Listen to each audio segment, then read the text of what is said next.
Bonjour et bienvenue sur la chaîne YouTube Electrotest. Aujourd'hui pour vous, nous allons vous présenter l'iPod Touch 4ème génération. Donc qu'est-ce que ça apporte clairement? On va comparer les deux modèles, donc qui est l'iPod Touch 3G et l'iPod Touch 4G. Alors déjà, quand on le voit de frontal, on voit que là, je pense que vous voyez à la caméra, là on a une sorte de webcam, c'est appelé FaceTime par Apple. Bon là elle y était pas bien sûr, après bon les boutons restent les mêmes. On a un écran de 3,5 pouces de diagonale sur les deux, ça ne change pas. Sauf que la technologie de l'écran est complètement différente. On a de l'écran Retina et un écran... donc Retina par Apple, c'est tout simplement 4 fois plus de pixels qu'un modèle antérieur comme le modèle 3G par exemple. Donc on voit quand même une technologie de l'écran bien plus avancée, beaucoup moins de pixels, enfin c'est beaucoup plus joli à voir quand on regarde une vidéo ou quelque chose comme ça. Alors on va faire le tour. Alors ici on peut voir un haut-parleur. Donc un haut-parleur, là quand on compare avec le 3G, on voit qu'il n'y est pas. Et la qualité de son est nettement meilleure sur cet appareil que le précédent. Ici le dock pour le connecter à un ordinateur.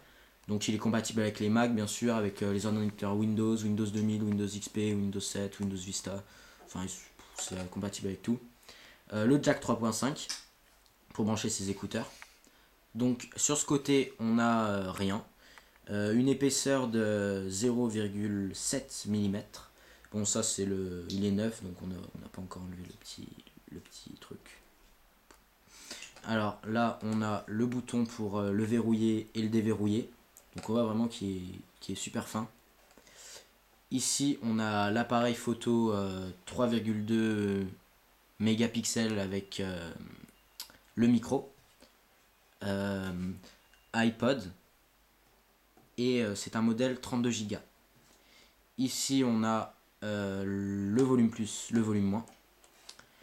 Ensuite, on va passer à l'intérieur de l'appareil. Alors, donc on a toujours la même présentation que l'autre. Et ouais, l'épaisseur aussi, je voulais parler de l'épaisseur. On voit qu'il est légèrement plus léger, mais celui-ci est un peu courbé. Lui, il est plutôt droit, enfin c'est plutôt droit. Et là, c'est courbé, enfin. Donc, c'est à peu près la même chose, même si lui tiendra mieux dans la poche. Alors, ensuite, donc on voit que c'est la même présentation. Donc, on déverrouille comme ça. On arrive sur le menu principal de l'appareil. Alors, avec FaceTime, donc c'est comme je vous disais, on peut démarrer un FaceTime. Hop, on peut démarrer un FaceTime pour communiquer, faire des appels en visio. Quand on est connecté en Wi-Fi, donc là malheureusement l'appareil n'est pas connecté en Wi-Fi, on peut passer des appels entre iPod Touch, entre iPhone 4 vu que les autres ne possèdent pas. Calendrier, photos, les photos, hop, photos, donc voilà. Donc on peut passer comme ça sous forme de slide. Quand on se met comme ça, hop, on peut switcher, l'écran suit, hop, comme ça. Et on peut zoomer, donc le pinch to zoom. Donc la qualité de l'écran, c'est agréable, on voit que ça reste quand même, malgré le zoom, d'une bonne qualité. Après ça dépend de la source d'image bien sûr. Voilà, donc on peut zoomer. C'est vraiment bien de regarder des photos sur cet appareil. Voilà. Alors ensuite, les contacts. Donc on peut mettre ces contacts, logique. YouTube, on ne pourra pas le faire, vu qu'il n'est pas connecté à internet. On s'en excuse. Les vidéos. Donc bon, il n'y a pas de vidéo, mais on peut mettre ses vidéos, ses films. Dans la voiture, quand on part en voyage, c'est pratique. L'horloge, donc là ça regroupe tout, les chronomètres, les alarmes, les horloges mondiales. Voilà, la calculette, qui est très pratique, elle est super réactive. On fait des petits calculs. C'est pratique. iBooks, c'est pour mettre ses livres. Bon, là, il n'y en a pas. Les notes, pour créer des notes. Hop. Alors, on va parler du clavier. Donc, le clavier, c'est exactement le même que les anciens modèles. De toute façon, le logiciel qu'il y a dedans, c'est le même. C'est iOS 4.2 maintenant. Bon, ça peut être mis à jour à chaque moment.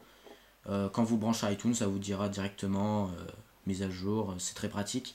Et le clavier, donc, très réactif, hein. Quand on tourne comme ça, on a un clavier qui est vraiment grand pour taper des emails. C'est vraiment bien, c'est vraiment pratique. Et puis l'écran, je vous en avais pas parlé, c'est un écran 3,5 pouces multitouch capacitif. Donc de très bonne qualité, hein. il n'y a pas mieux. Donc du coup c'est très réactif. Alors on va lancer une petite musique. Donc le baladeur MP3 aussi, toujours le même, ça change pas. On passe en mode cover flow comme ça. Et on va lancer une petite musique au pif. Allez, hop. Et on va tester les haut-parleurs.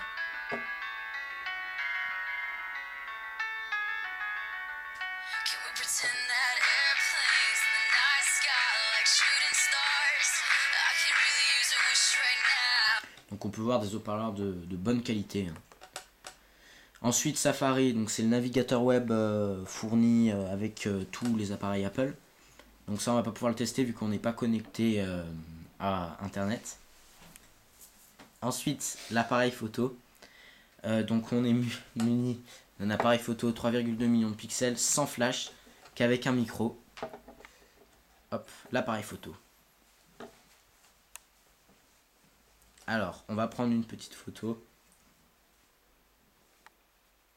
Hop. Donc on peut voir qu'il y a l'autofocus. Donc si par exemple on veut photographier un texte, à l'endroit où il faut qu'on puisse lire, on clique et ça va faire une meilleure qualité dans le carré ciblé.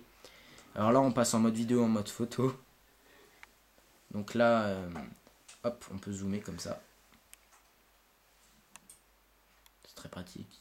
Et on prend une petite photo comme ça. C'est très simple. Quand on est dehors, on n'a pas envie de se compliquer la vie. Il y a de gros boutons, ça marche très bien. C'est très réactif. Pareil pour le mode vidéo, on fait un autofocus. Par contre en mode vidéo on peut pas zoomer il me semble. On peut juste réduire ou augmenter l'écran. Hop, on démarre la vidéo. Et on filme tout autour de nous. Voilà. Hop. Ensuite pour aller voir ce qu'on a fait, on clique là, c'est très simple. On lance la vidéo. Si elle veut bien se lancer, elle s'enregistre. Voilà, et on la supprime comme ça aussi. Toujours la petite poubelle, très pratique. Voilà, hop. Ensuite, si on switch entre les écrans, on peut créer des dossiers en superposant deux applications. Donc on a quelques jeux qui marchent très bien. Après, donc, vous allez sur l'Apple Store pour télécharger vos applications préférées. Des jeux, toutes sortes de divertissements, de l'information. Il y a vraiment de tout. iTunes pour télécharger ses films, louer ses films, télécharger ses musiques favorites. Donc c'est payant bien sûr, c'est le market d'Apple. Donc voilà, c'en est terminé pour ce test de l'iPod Touch 4G.